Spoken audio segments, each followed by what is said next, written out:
Gospel, mot magique, mot légende, mot rempli de couleurs, de rêves, de passion, mot qui traverse les océans et qui met en joie, mot qui met en marche, qui pousse en avant. Mot qui relie aussi, mot qui repose, mot qui restaure.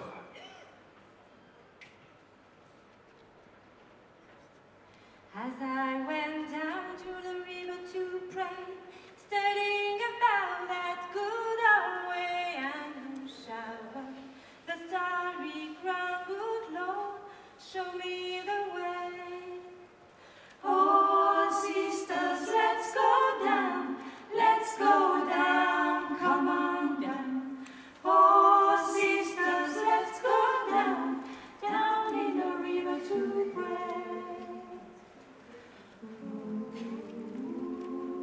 Chanter le gospel, c'est prier sur les ailes du vent, donner du rythme à sa vie, remplacer le défilé par la syncope, la marche par la danse, le règlement par le rêve, la tradition par l'invention.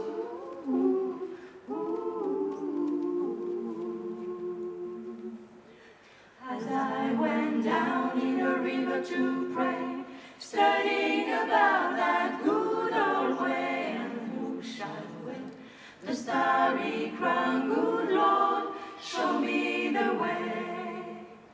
Oh, brothers, let's go down,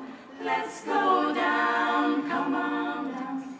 Come on, brothers, let's go down, down in the river to pray. Mais le gospel, c'est aussi une histoire de chagrin, de tristesse, de sueur, d'humilité, une histoire de souffrance, de trahison, de blessures profondes. Sans l'esclavage, pas de gospel.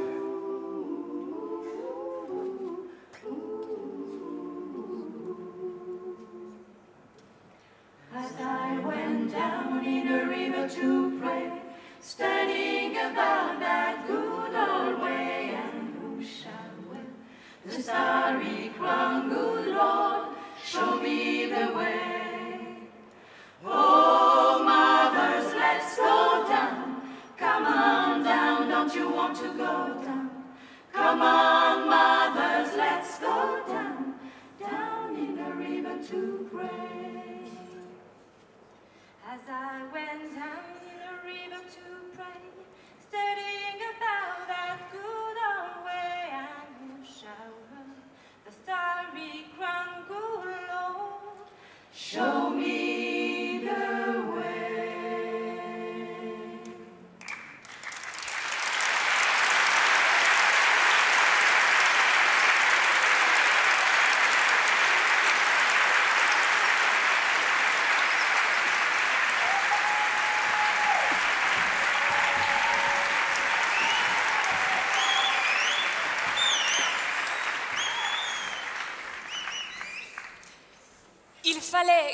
Il fallait croire en soi, en son destin, en son salut, pour croire en Dieu avec une telle ferveur. Voir les rivières à traverser et ne pas se décourager. Voir les montagnes à escalader et ne pas désespérer. Croire que Dieu donnerait la force jusqu'au bout du voyage.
Tout commence en 1619, en août 1619.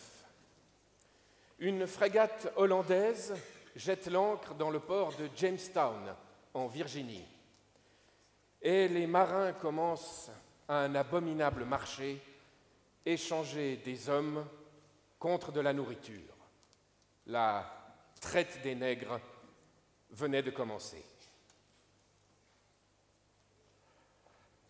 Attention, messieurs, attention. Comme vous le voyez, j'ai une cargaison d'esclaves fraîchement importés. Des jeunes filles minces, en âge d'accouplement et des jeunes mâles bien constitués. La vente se fera au comptant. Mais j'accepte bien évidemment les lettres de change des messieurs que je connais. Voici une magnifique perle noire, magnifique, qui a fait tout le voyage sur le pont du navire. Regardez-la bien, messieurs, regardez-la. Vous ne trouverez pas la moindre marque.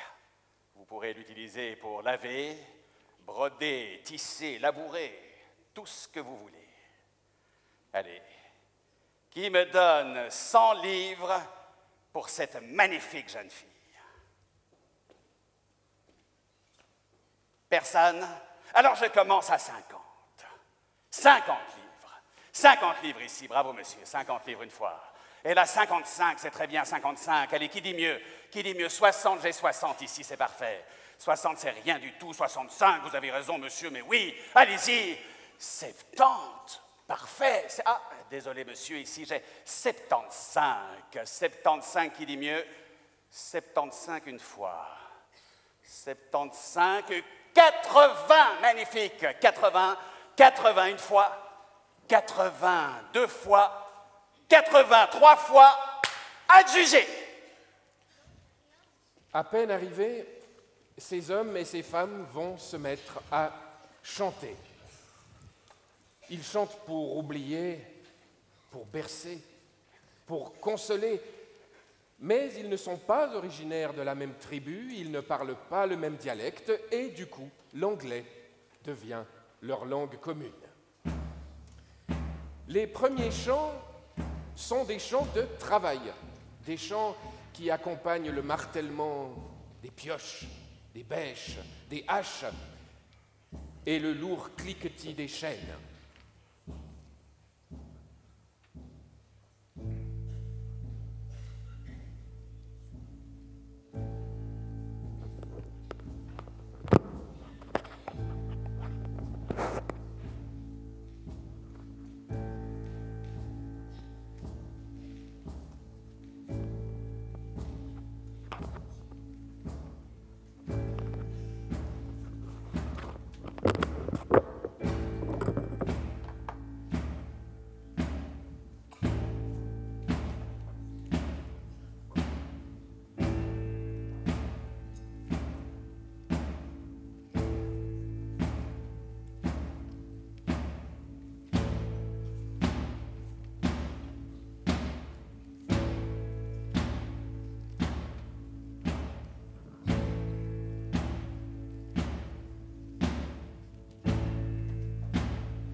Working on the chain,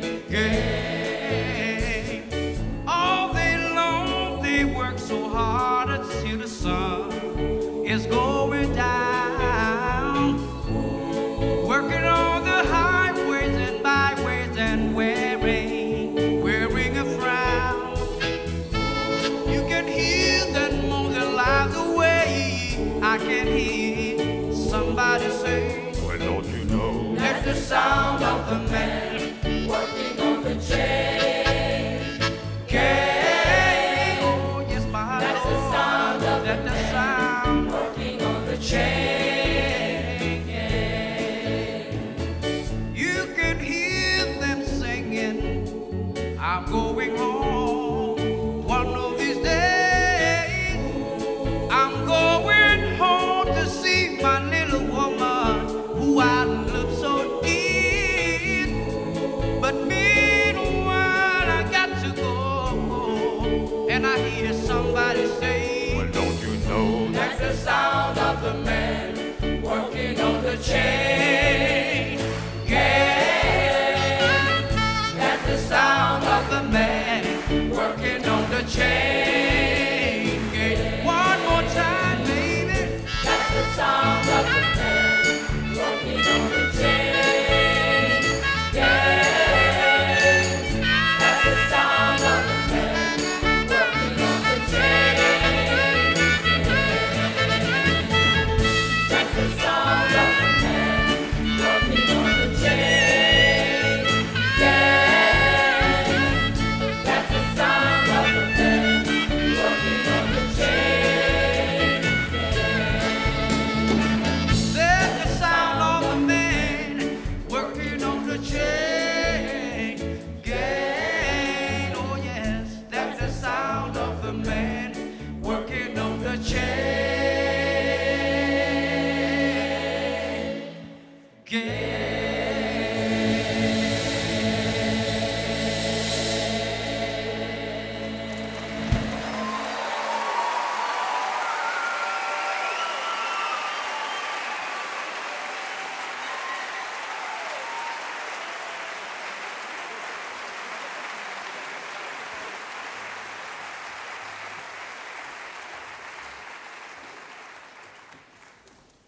Pendant tout le XIXe siècle, des esclaves vont se soulever, mais à de rares exceptions près, ils seront tous pendus.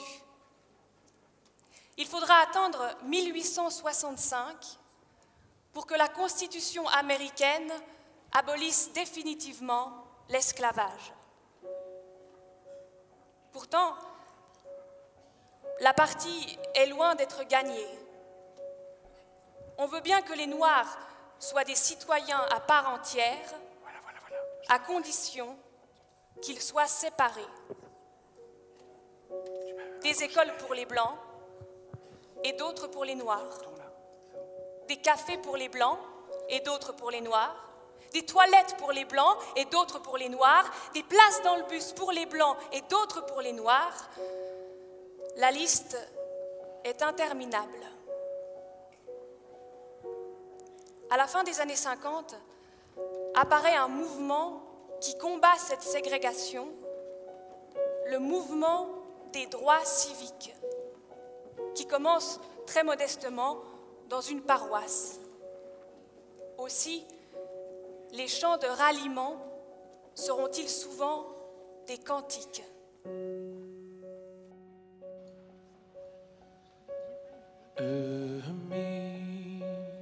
Amazing grace, how sweet the sound that saved the wretch like me.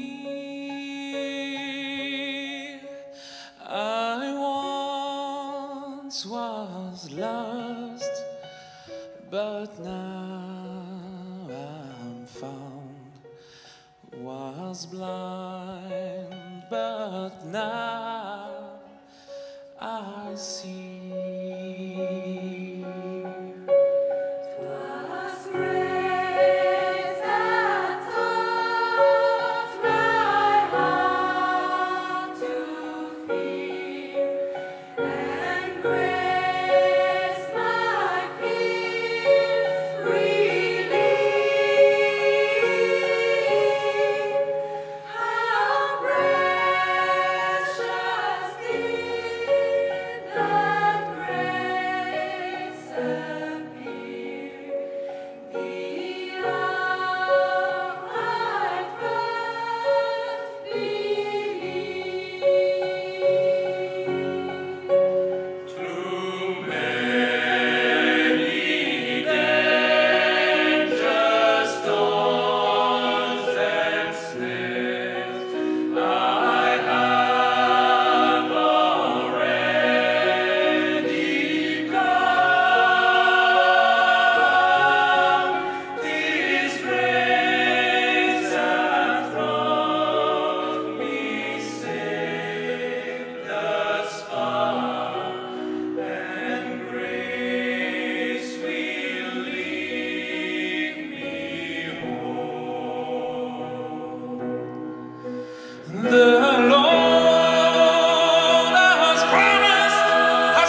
C'est à ce moment-là que commence l'histoire de Martin Luther King.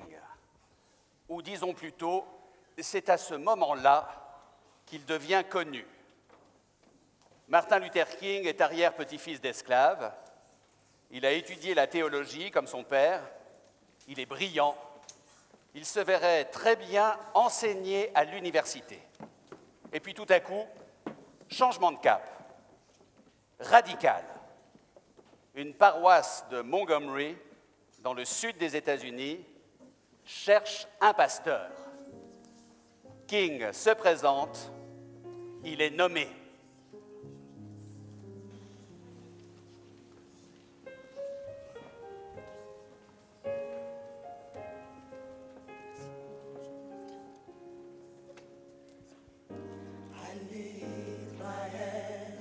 Total adoration unto you. You reign on the throne, for you are God and God alone. Because of you, my cloudy days are gone. I can sing to you this song. I just want to say that I love you more than anything.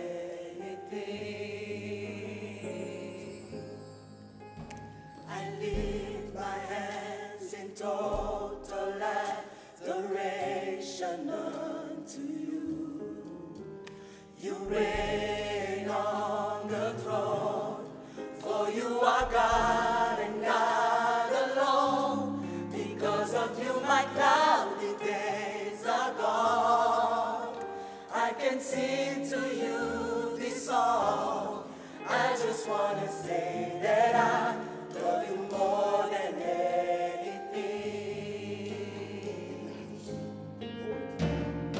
Hold me in your arms. You are my shelter from the storm. When all my friends were gone, you were right there all alone. I never knew a love like this before.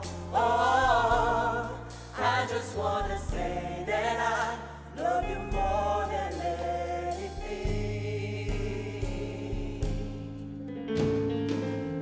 I love you, Jesus. I worship and adore you. Just want to tell you, Lord, I love you more than anything.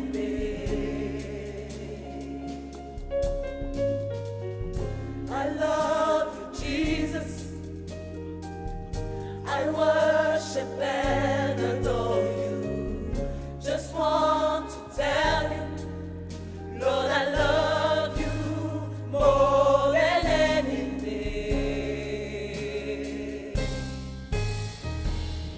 I love you, Jesus.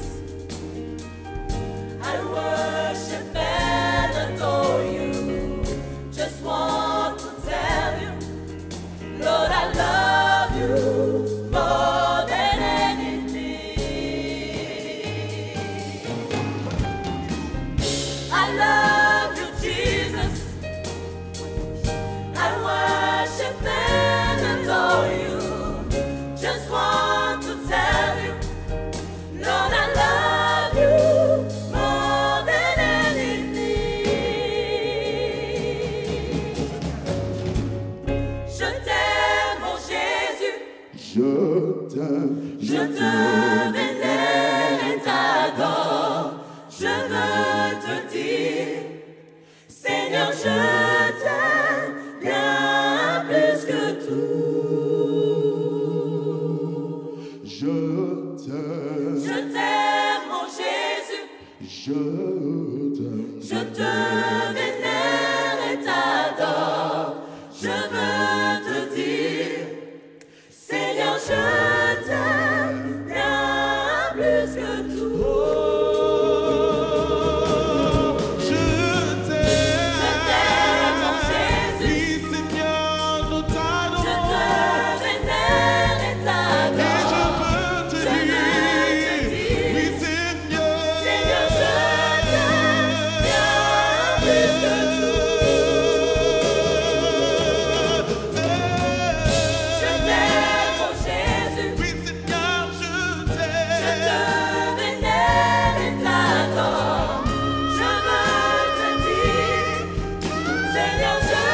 c'est bien plus que tout.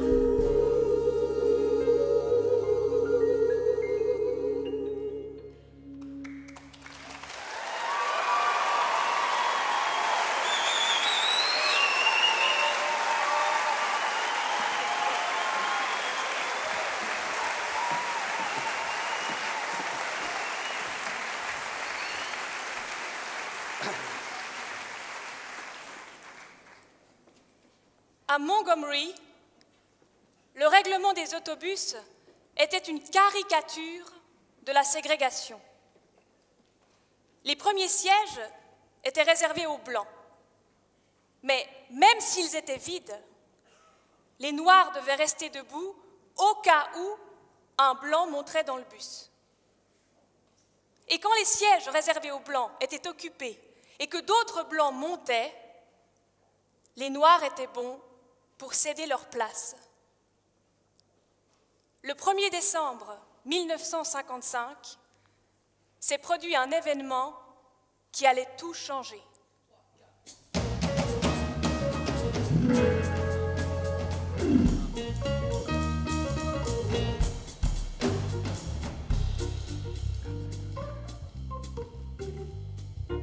Quelques nouvelles locales pour terminer. Dans un bus de Montgomery, un nouvel incident provoqué par des Noirs. Madame Rosa Parks, une couturière noire de 42 ans, rentrait chez elle hier soir avec un véhicule de la ligne 61. Comme c'était l'heure de pointe et que tous les sièges des Blancs étaient occupés, le chauffeur a poliment demandé aux Noirs du premier rang de libérer leurs sièges. 3 d'entre eux ont obtempéré. Madame Parks a refusé. Le chauffeur n'avait dès lors qu'une solution, interpeller la police, ce qu'il a fait. Comme d'habitude, il semble que certains leaders de la communauté noire ont d'ores et déjà décidé d'exploiter cet incident à leur profit. Le soir même, le pasteur King et l'un de ses collègues, Ralph Abernathy, organisent une réunion à l'église. Les participants discutent longuement des suites à donner à cet incident et finalement, ils décident un boycott général de tous les autobus dès le lundi. Le lundi, à 5 heures du matin, le résultat est stupéfiant. Les bus sont vides, absolument vides, alors qu'à cette heure-là, ils sont d'habitude pleins à ras-bord. Les bus de Montgomery sont vides. Mais les rues sont pleines de monde, bicyclettes, chars à chevaux, mulets et surtout piétons. Tout le monde marche. Les autorités ne semblent pas s'inquiéter outre mesure. On se rassure en haut lieu en se disant que le mouvement finira bien par s'essouffler. Et pourtant, tout le monde tient bon.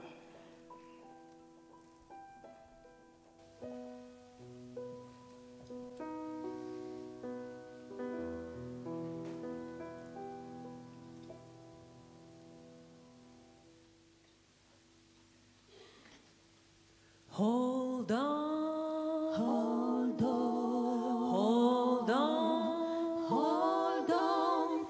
Keep your hands on the plow. Hold on. Mary was 3 links of chain. Every link was my Jesus' name. Keep your hands on the plow. You gotta hold on. Hold on. If you wanna go to heaven, tell me through the road and through. Keep your hands on the plow. Just hold on. Hold on. Hold on. Hold on. Hold on. Hold on. Keep your hands on the plow. Just hold on. Hold on, keep on plowing, don't you tire. Every round goes higher and higher. Keep your hands on the plow. Just hold on, hold on. If the plow stays in your hand, land you straight up to the promised land. Just keep your hands on the plow. Hold on.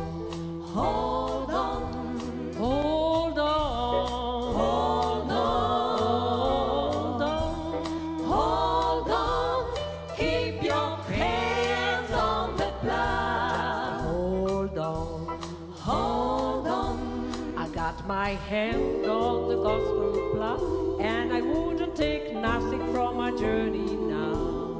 Keep your hands on the plow. You gotta hold on, Hold on. when I get to heaven, go sing and shout. There's nobody there to put me out. Just Keep your hands on the plow. hold on, Hold on. hold on, Hold on. hold on. Hold on. Keep your hands on the plow. Hold on, Hold on. hold on, Hold on. hold on. Hold on. Keep your hands on the plow.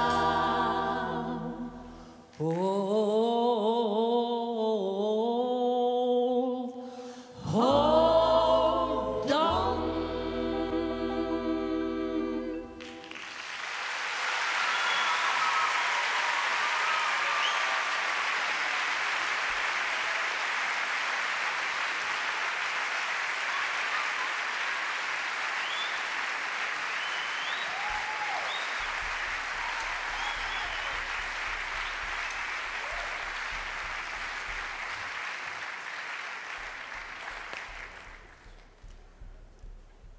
Le boycott des bus de Montgomery va durer une année.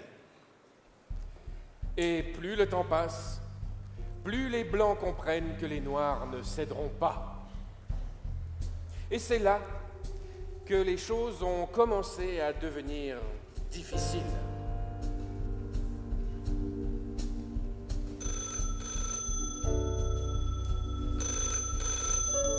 Écoute, sale nègre, on va pas te supporter très longtemps, tu vois. Je te donne pas 8 jours avant de regretter d'être venu. Dis-moi, prédicateur Meide, est-ce que tu aimes ta fille, Yoki? Parce que si tu l'aimes et que tu tiens à sa vie, désolé, tu ferais mieux d'aller prêcher ailleurs. C'est juste pour un petit conseil. Quand tu quitteras ta maison ce matin, regarde-la bien. Parce qu'on sait jamais, des fois qu'en rentrant, tu ne retrouverais qu'un petit tas de blanches. Le 30 janvier, Martin Luther King a une réunion à l'église, comme tous les vendredis. Vers les 9 h du soir, alors que sa femme est tranquillement au salon avec une amie, une explosion souffle la moitié de leur maison.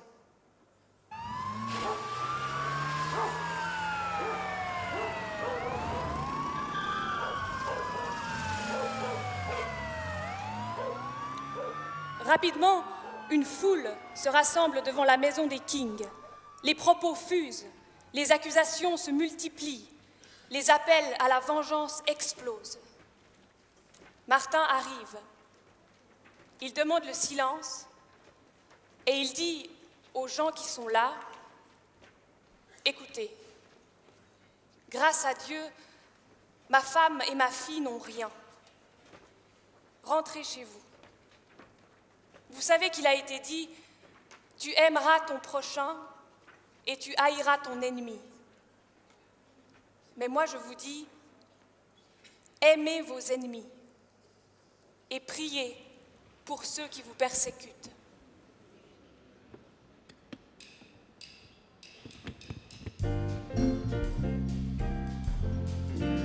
I've been born again. I've been born again. I'm forgiven.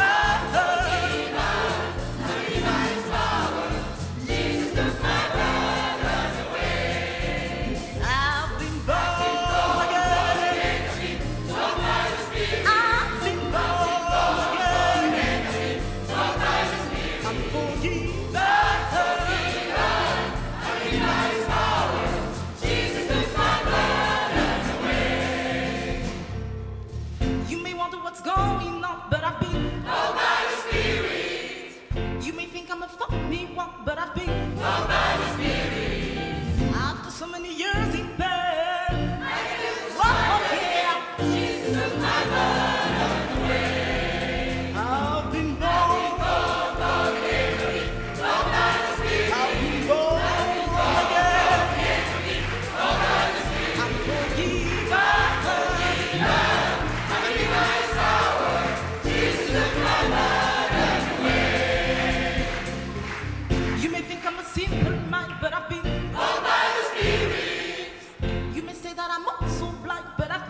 pendant 10 mois, les Noirs se sont entraidés.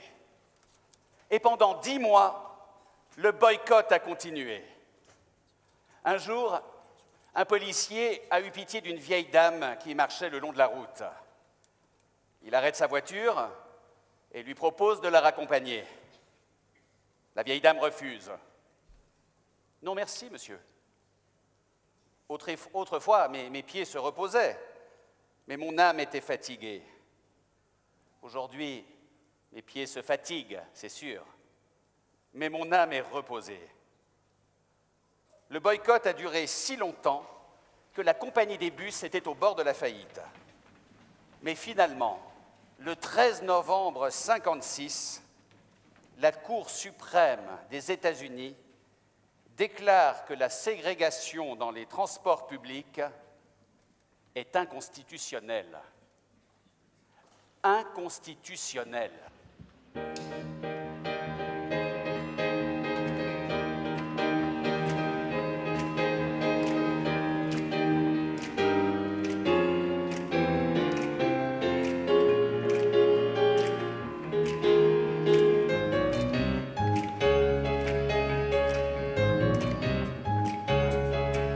I've been changed.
Après les autobus de Montgomery, il y eut les sit-in.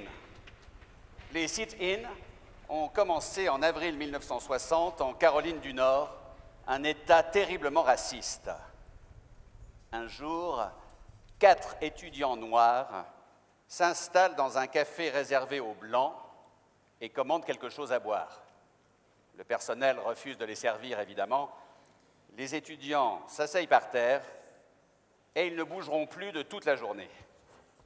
Et chaque jour, ils reviennent. Chaque jour, ils commandent quelque chose à boire. Chaque jour, on refuse de les servir. Et chaque jour, ils s'asseyent par terre. Rapidement, ces actions non violentes prennent de l'ampleur et en automne 1960, les sit-in arrivent à Atlanta. Le 10 octobre, des étudiants invitent Martin Luther King à s'asseoir avec eux dans un grand magasin. Tous sont arrêtés, tous sont conduits en prison. Martin Luther King aussi. Pendant plusieurs jours, aucune nouvelle, puis tout à coup,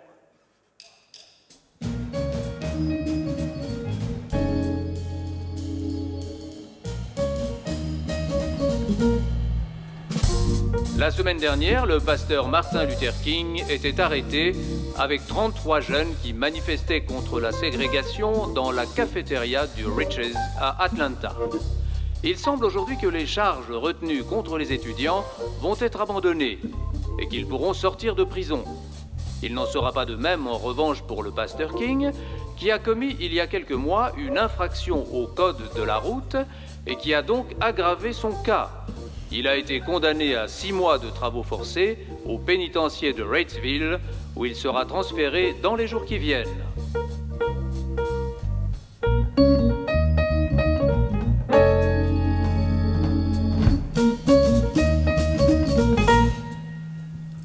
À Ratesville, Ratesville, à plus de 400 km d'Atlanta, avec une femme enceinte de leur 3e enfant.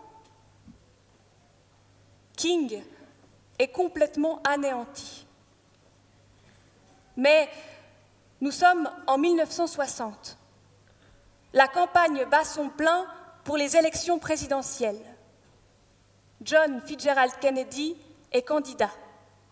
Il sait que la partie est loin d'être gagnée et qu'il a besoin des voix des citoyens noirs.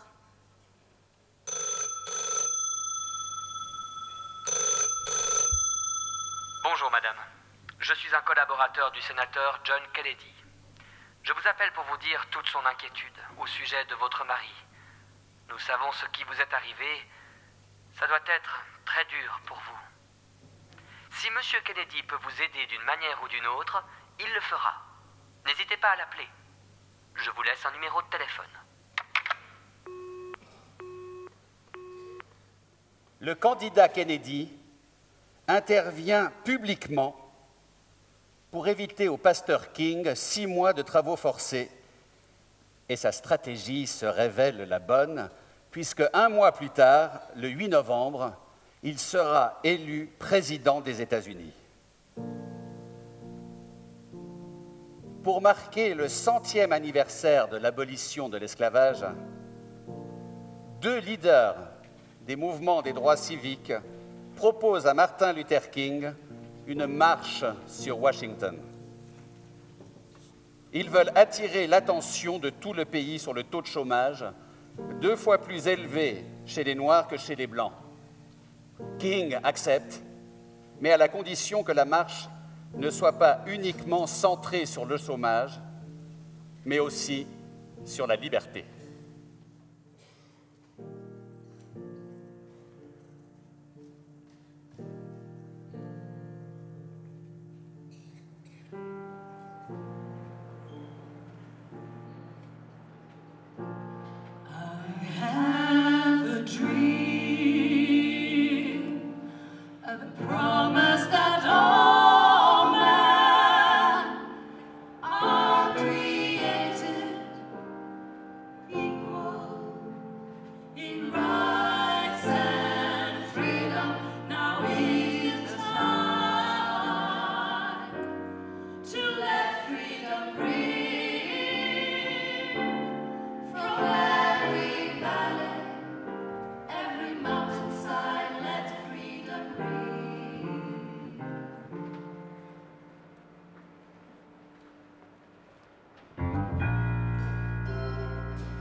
that one day black man and white man will join hands. I have a dream that one day they stand up together for freedom. I have a dream that one day black boy a dream, that one day white girl a dream, that one day black girl a dream, that one day white boys will be able to join hands as sisters and brothers and work together one day, work together one day, stand up together one day, stand up together one day, knowing that we'll be free at last. We had a dream today.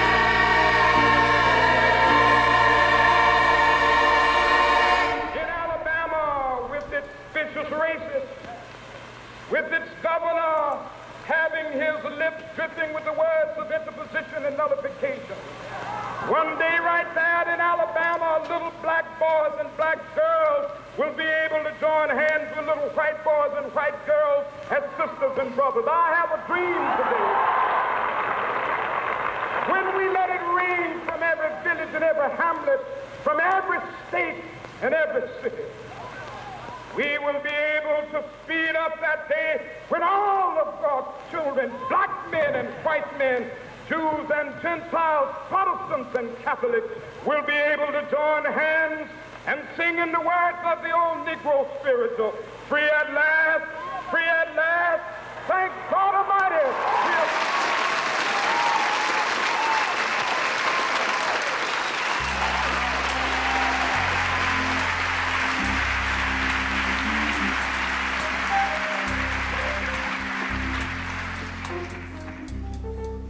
Le succès de ce projet a dépassé toutes les espérances. 250 000 personnes se sont rassemblées sur le mall. Une bonne partie étaient des Blancs. Et vers 3 heures de l'après-midi, Martin Luther King a prononcé son fameux discours. Je rêve qu'un jour, sur les collines rousses de Géorgie, les fils d'anciens esclaves et ceux d'anciens propriétaires d'esclaves pourront s'asseoir ensemble à la table de la fraternité. Je rêve qu'un jour, même l'État du Mississippi, un État où brûlent les feux de l'injustice et de l'oppression, sera transformé en oasis de liberté et de justice. Je rêve que mes 4 petits-enfants vivront un jour dans une nation où ils ne seront pas jugés sur la couleur de leur peau, mais sur la valeur de leur caractère. Je rêve qu'un jour, même en Alabama, les petits garçons noirs et les petites filles blanches pourront se donner la main, comme frères et sœurs. Je rêve qu'un jour, toute la vallée sera relevée. Toute colline et toute montagne seront rabaissées.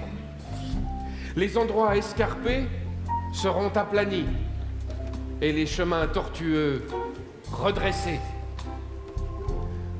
La gloire du Seigneur sera révélée à tout être fait de chair.